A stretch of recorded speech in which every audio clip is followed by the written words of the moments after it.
Hi everyone, welcome back to another Trans.Girls.Podcast. I'm Ellie. Do you want to introduce yourselves? I'm Sophie. And I'm Lottie. So you might have seen us on previous videos, but in case you don't know, I am Ellie. I've been transitioning for about 3 years now. How long have you been transitioning for? 3 and a bit years. I always forget this. Is it 9 years? I think it's 9 years, 9 years, now. there we Coming up go. to 9 years. Trans elder. The trans elder. Yes, I'm the trans mommy. So basically I'm like the baby trans here. Okay, so before we get started, I want to give a big shout out to Chris off our Buy Me a Coffee for the £20 holler. It's our first Buy Me a Coffee That's supporter. the first Buy Me a Coffee supporter, so big shout out to you. And well done. And we've also just reached Memberships. memberships and stuff on YouTube, so they start off from £2 if you'd like to help support the channel. But without further ado, we're going to answer some Q&A questions. So the first question we've got is one from Reddit, and that is, when did you discover that you're trans? It's entirely different for everyone. For me, it's like, I always knew it was just like a slow burn.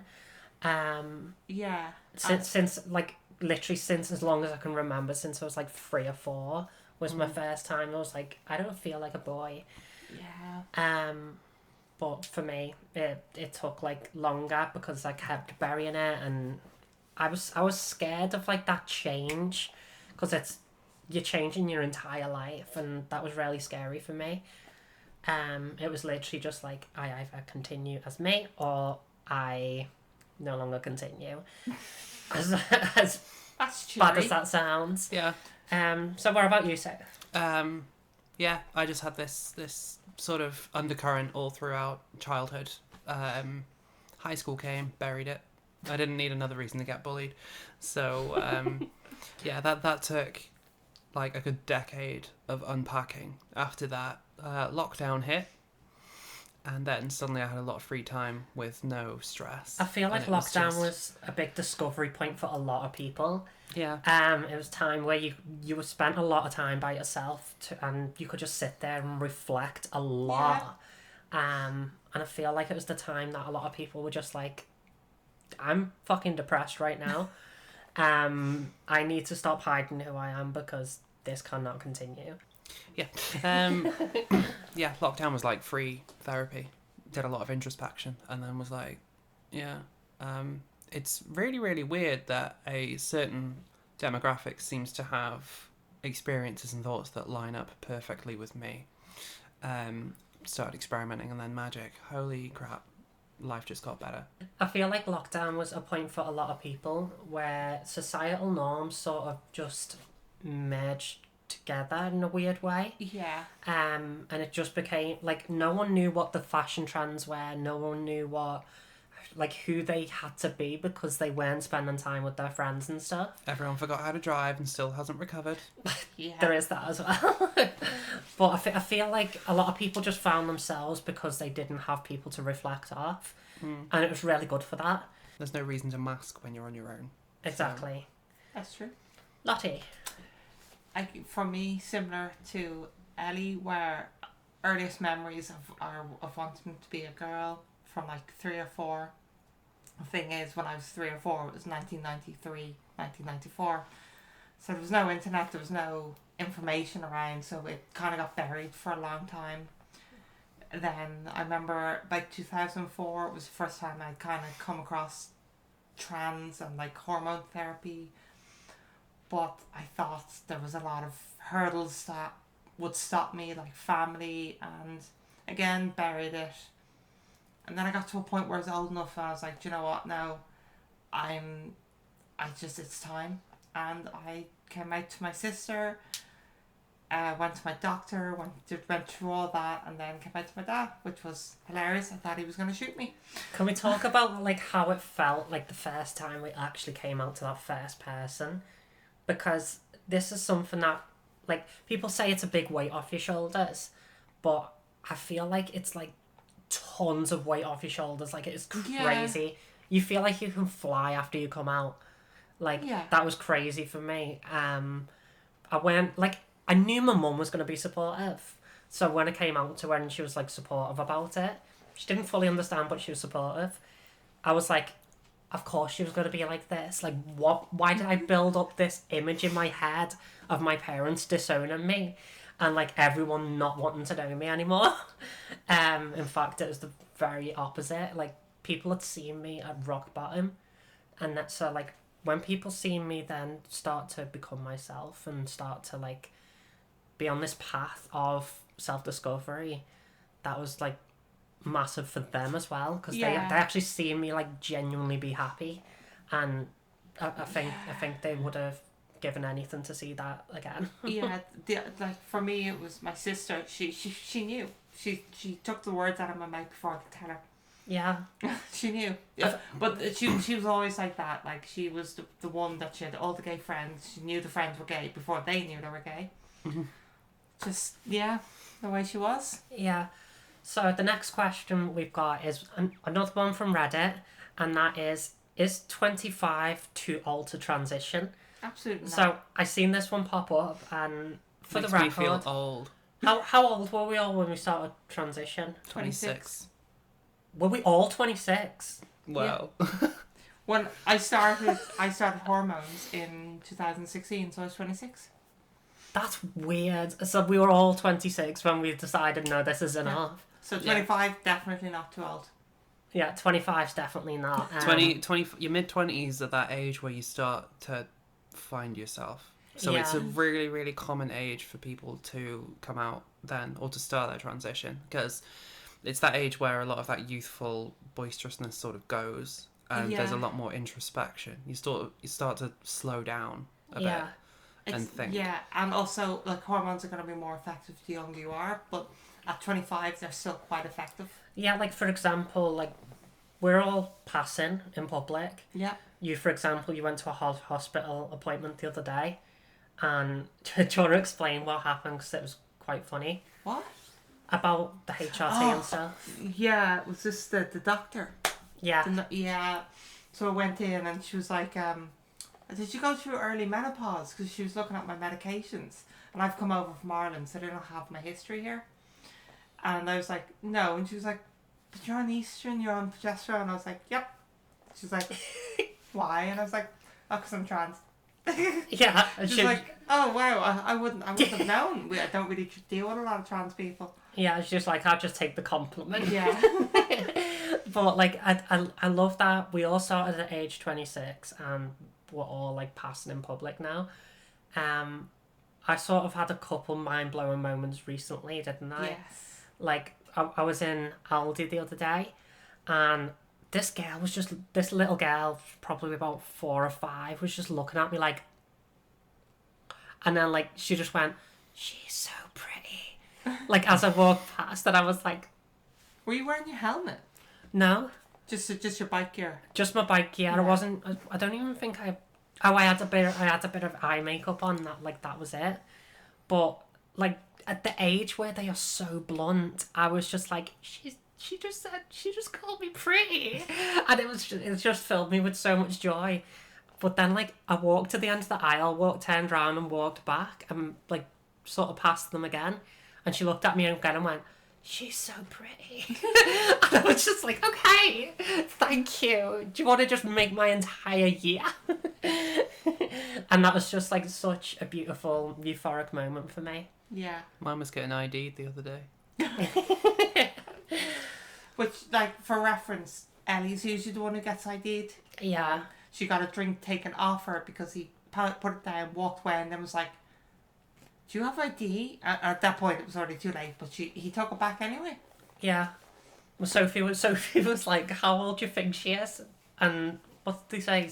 I think he said 16. 16, 18 or something like that. And I was like, I will bloody take it. Yeah. But also, you're older than him. He took your drink. Yeah, I took my drink back after serving me it. It's like, you've already failed the assignment, mate. Like, that was kind of ridiculous.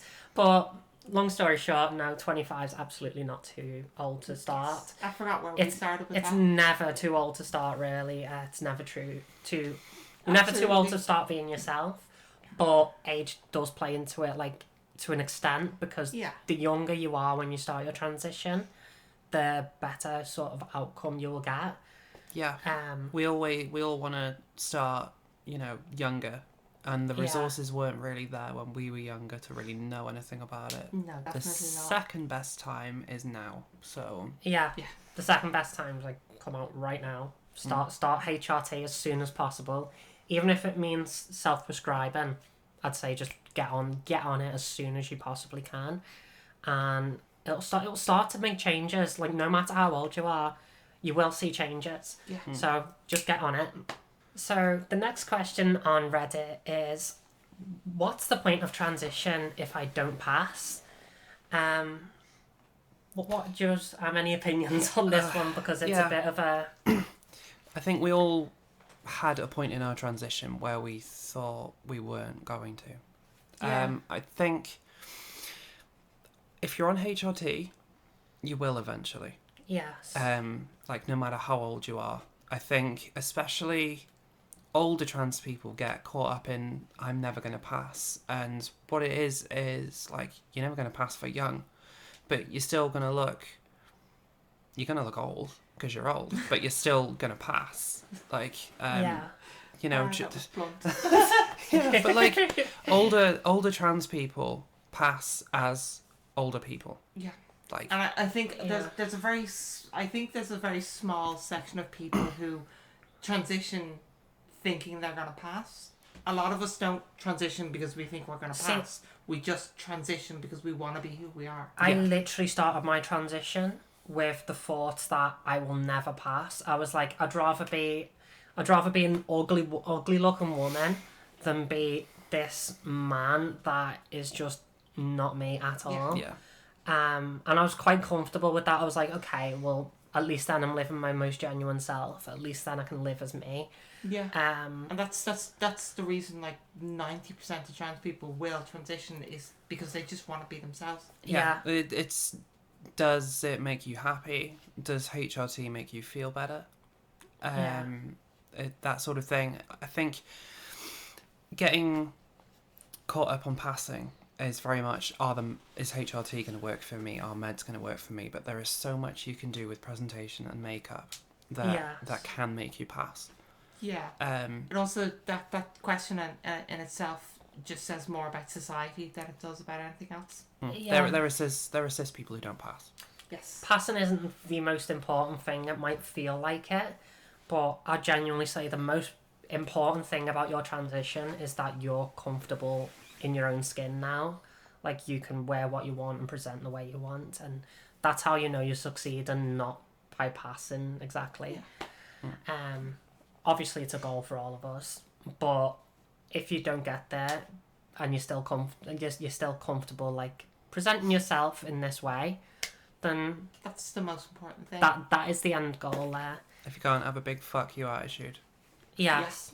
that conquers everything. Carry a fuck you attitude with you everywhere you go, and you'll be fine. You'll be boss. If someone like, if you don't pass and someone walks past you and is like, oh, you're ugly or whatever, like, they just like, okay, whatever.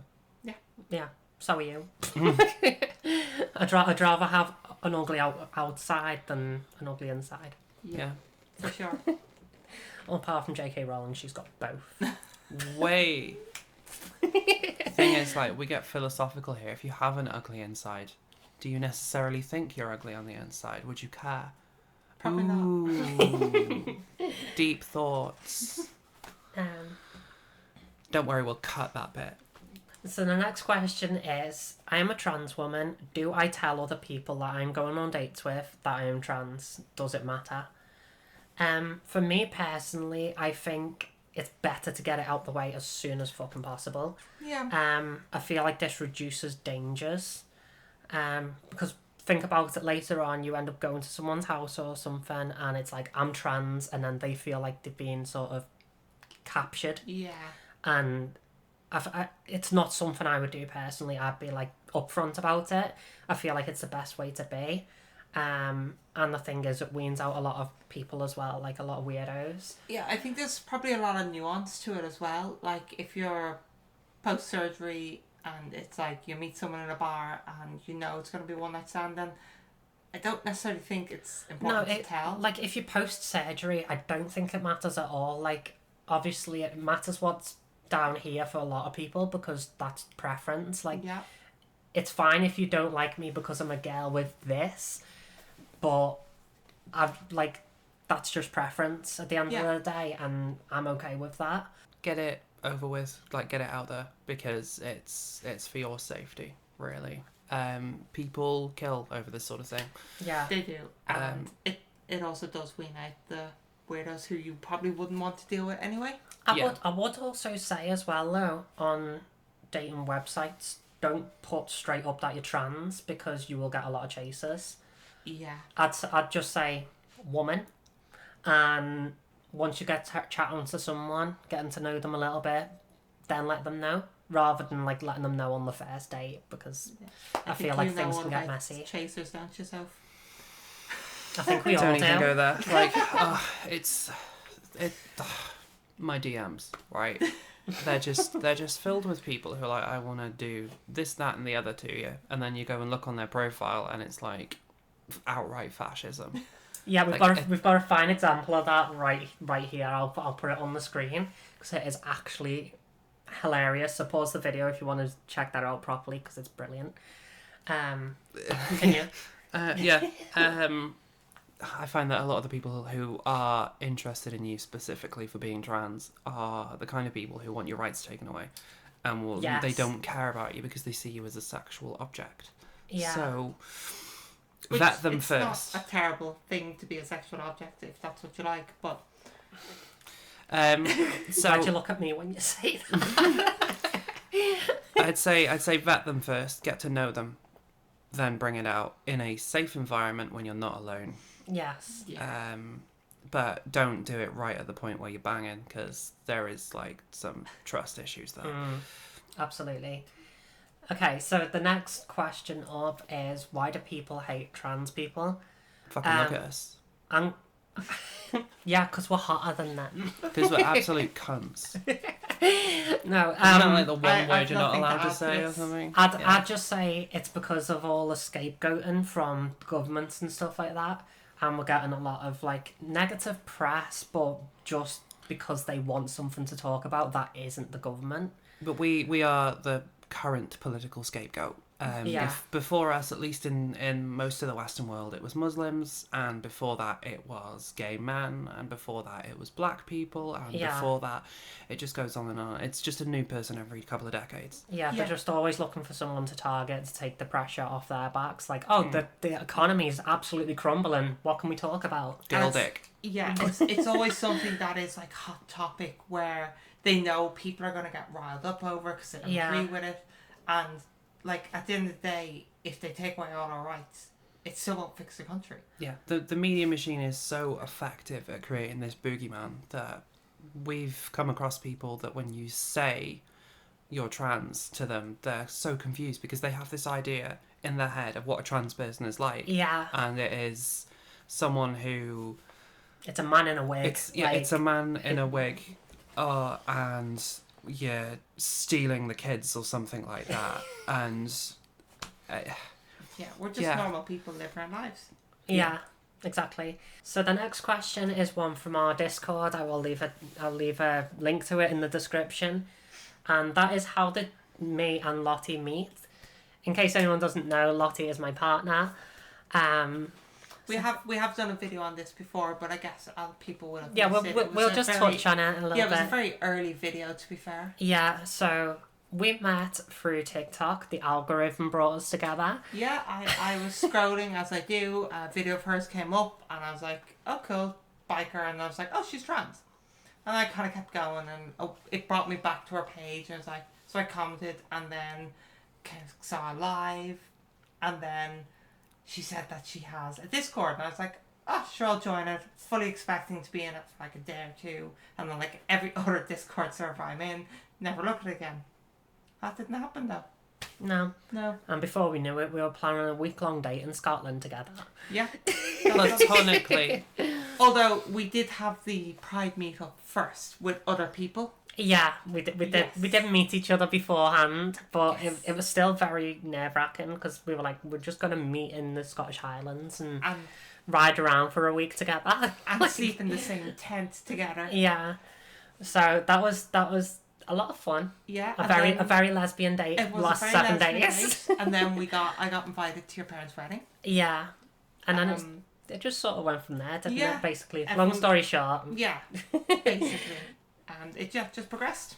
I met because I stalked them on She social stalked media. us. We were doing the international female ride out, and we had a friend who had told us that there was a trans girl going to dance class. It was Sophie, and we had seen her at the Valentine's Gay event. Yeah. But I hadn't, but Ellie had spotted her because I think it was your hair that caught her eye. I just gave off gay. You just I gave was off gay. just like that person on the dance floor. It's fucking cool. Yes. And then we were at the thing, and Sophie looked at us, and we were like, she was like, I know you, and I was like, do you? And then we haven't got rid of her We since. follow each other on Instagram. Yeah, then we haven't got rid of her since. So. So the next question is another one from the Discord, and that is, what was your first femme outfit?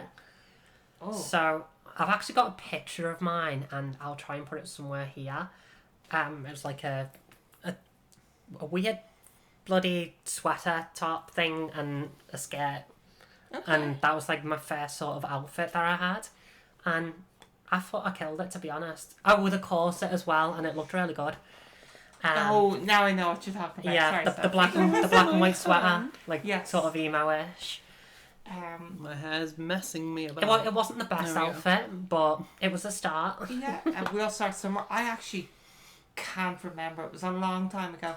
I will see if I can find a photo of it. I'm sure there's one on my computer or something. I'll just find the earliest photo I can. I'm going to blur up my face because I looked horrible in it. It was pre-transition. Yeah, mine was like a really tight fitting top with a pentagram on the shoulder and a plaid skirt. It looks terrible. You'll never edgy. see it. I'm glad that I moved on from that.